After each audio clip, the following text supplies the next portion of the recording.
आप जानते हैं माता सीता के जन्म की कहानी।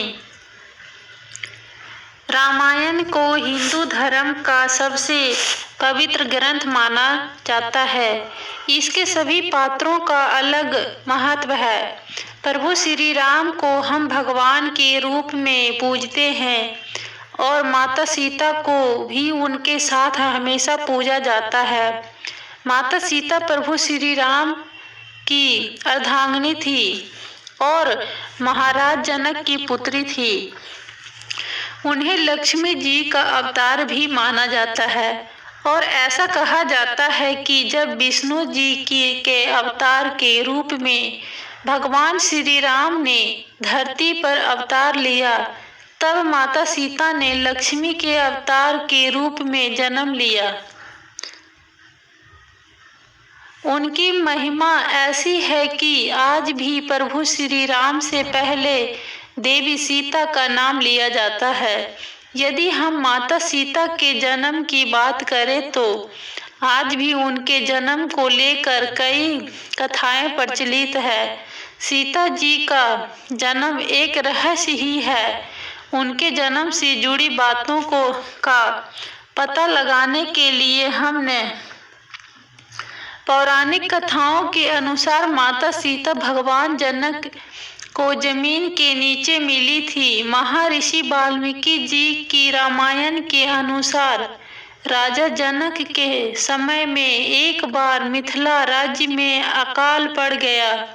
ऋषियों ने राजा जनक से यज्ञ का आयोजन करने के लिए कहा, जिससे वर्षा ही और उनका कष्ट दूर हो। यज्ञ की संपत्ति के अवसर पर राजा जनक अपने हाथों से हल लेकर खेत जोत रहे थे। तभी उनके हल का नुकीला भाग, जिसे शीत कहते हैं, किसी कठोर चीज से टकराया और हल वहीं अटक गया। जब उस स्थान खुदाई हुई तब एक कलश मिला, जिसमें एक सुंदर कन्या थी। राजा जनक ने उस कन्या को कलश से बाहर निकाला और उसे अपनी पुत्री के रूप में स्वीकार किया। जनक की पत्नी उस समय निसंतान थी, इसलिए बेटी को पाकर वो अत्यंत प्रसन्न हुई। चूंकि हल के उस हिस्से से टकराया माता सीता मिली थी, जिसे शीत कहा जाता है, इसलिए ही उनका नाम सीता रखा गया। वहीं जनक पुत्री के रूप में उन्हें जानकी भी कहा जाता है।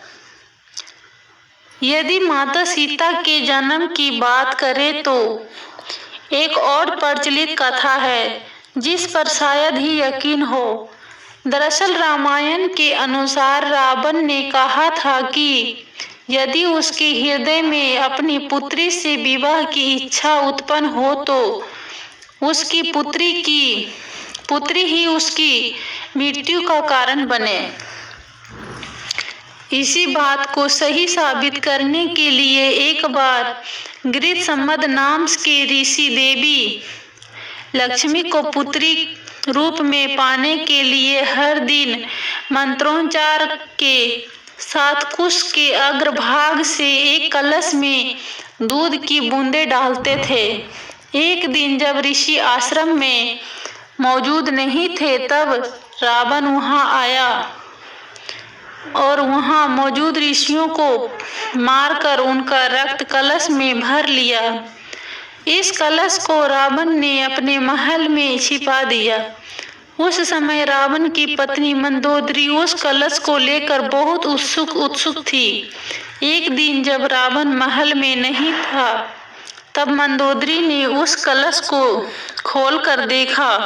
मंदोदरी कलश को उठाकर उसमें रखा हुआ रक्त पी गई, जिससे वह गर्भवती हो गई।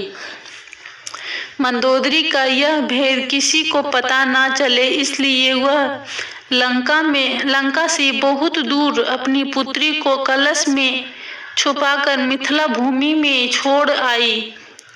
इस प्रकार सीता जी का जन्म हुआ और वो रावण की पुत्री होने के साथ उनकी मृत्यु का कारण भी बनी।